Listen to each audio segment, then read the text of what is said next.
This is TWiT. I got something important to show you, and it ain't an iPhone. It's, I don't want a case on the new Moto X because the Moto Maker is back. This was the phone of the year, I thought, last year, the Motorola X. The Moto Maker feature was really cool. You go to motomaker.com and design your own phone.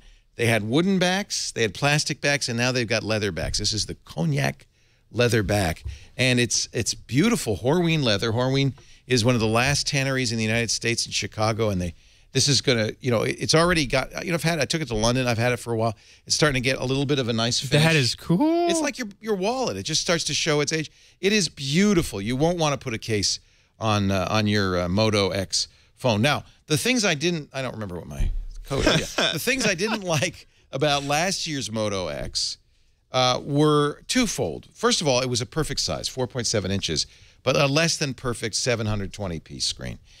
Also, the camera, let's face it, was terrible. So I was hoping the new Moto X, they would improve those two things, and indeed they did. This is a 1080p screen now, and it is 5.2 inches. Actually, I'm a little less satisfied with that. I really liked 4.7 inches. This iPhone is a 4.7-inch iPhone. It just fits a little bit better in the hand. This is a little stockier, a little wider. On the other hand, at 1080p, it is a gorgeous Super AMOLED screen, so you get really rich colors. And the camera is much better, 13-megapixel shooter. I took a lot of pictures in London. It's not iPhone quality still. I have to say nothing's better than the iPhone as far as I'm concerned. But it's okay, and it's certainly a lot better than the original Moto X. Price is good, too. They offer versions from all the carriers, subsidized, as always. But you can also go and get one unlocked, which this was. That way you can use it with any carrier, T-Mobile, AT&T. But the price is a little steeper than, say, a Nexus phone. It's $500 for the 32-gigabyte version. And by the way, that's the top amount of memory you can get is 32 gigs. No SD card slot for expansion. No removable battery. What you see is what you get. The thing that people really liked about Moto X, that I really liked about Moto X, was the fact that you could talk to it. It has a separate chip that's always listening. So I can say, okay, Moto X, and nothing will happen. Wow. That's, Hey okay, now, Google. Moto X. Well, Hey, Moto X. Hey, okay, forget it. I don't like it. So, no, that The really is a last time great, you had one, it wouldn't shut up. It went off in your pocket. Look, we know from Hey Siri, too, this Yes. is an imperfect process. And wow, it was working better before, maybe because I have the earpiece here, too. And I'll explain the Moto hint in a second, because that will, of course, become your microphone when you put it in. On the pros and cons, I do really like the design. I love the leather back. Moto Maker is a really good idea. I wish more carriers would adopt this, more phone manufacturers would adopt this. It's pretty much pure Google. I'm actually not demonstrating at its best because I've got a launcher. I'm using the Apex launcher. But so let's go to the Google Now launcher, which is the stock launcher with it.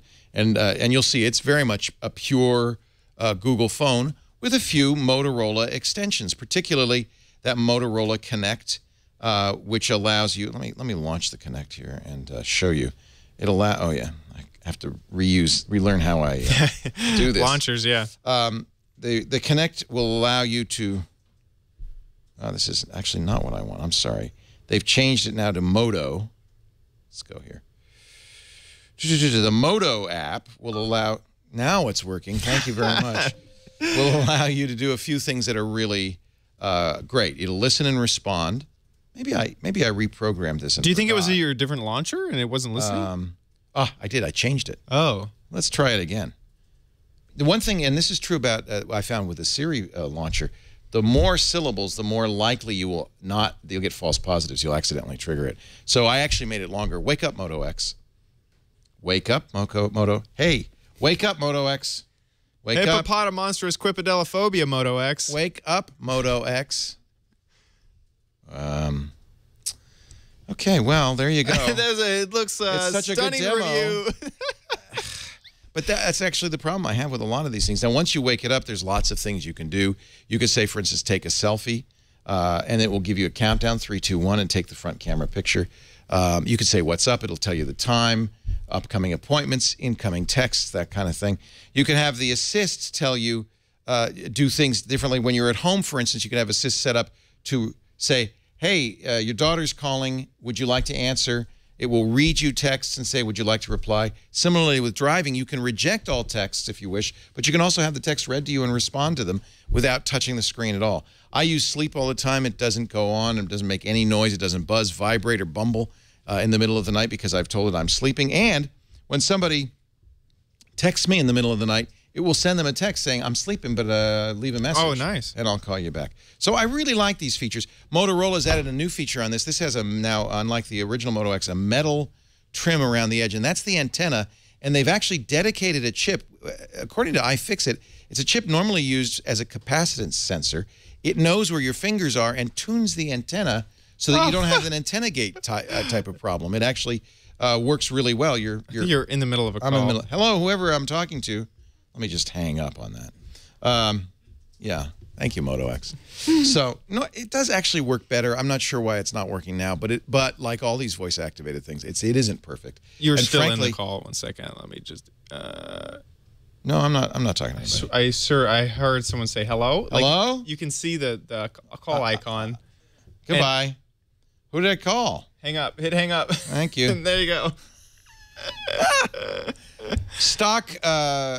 Pretty much stock Android means that it's going to get the L update very quickly. Motorola also promises an update to the radios, and this was a little caveat. I did put a T-Mobile SIM in this. I'm using with T-Mobile and hope to use it in London. But unfortunately, even though T-Mobile offers free text, phone calls, and data as you travel internationally, this didn't have the right radios for England. They haven't turned on all the radios, but apparently they're there. And Motorola says, we're going to do an update that will turn on those radios. So if you plan to use this internationally, I'd wait until that update comes out. You know, on the pro side, I love the design. The new screen is very nice. The camera is better. Not great, but better. They did fix that problem, and I'm glad that they did. The cons, as you can see, some of the features that they're really touting, like the always listening, don't work all the time, and that can be a little bit annoying. The price is not as low as it will be, and this is something they did also with the original Moto X.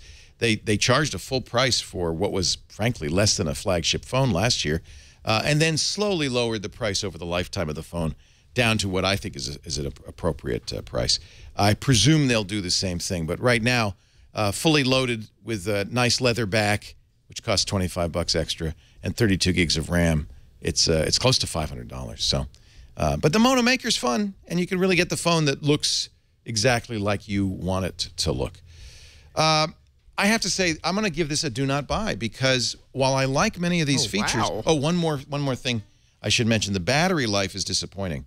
It's not much better than the original battery life on last year's Moto X, and because you have a higher resolution screen, I'm not surprised. It's not a very, it's a medium-sized. I think it's 2,800 or 2,900 milliamp hours, which for this size phone and this size screen is probably not adequate. I'm getting about 12 hours of battery life. Wow. And that is not enough as far as I'm concerned. I really want 16 hours minimum. Yeah, so I'll get through a whole day and still have 30% battery life. The iPhone is quite amazing. They've really improved battery life. This is a sluggard. If you always have it plugged in, maybe that's not a problem, or you can bring it to work and plug it in. It's not a problem. But I got to tell you, traveling around London, by evening, it was done. Yeah. That's no good. Well, that's bad. So I don't recommend this phone. I have to say it's a little bit of a disappointment, mostly because there are better Android phones out there. Even the OnePlus One, at about a third the cost, is a much better phone with a nice screen and much better battery life. Gosh, I really wanted to love the Moto X. I really did. I loved the first edition, but they haven't made it good enough. And frankly, the lack of battery life is a killer. I do like the Moto 360. Remember, I reviewed that, and it will use the Moto X, but the Moto 360 works with any Android phone in almost exactly the same way.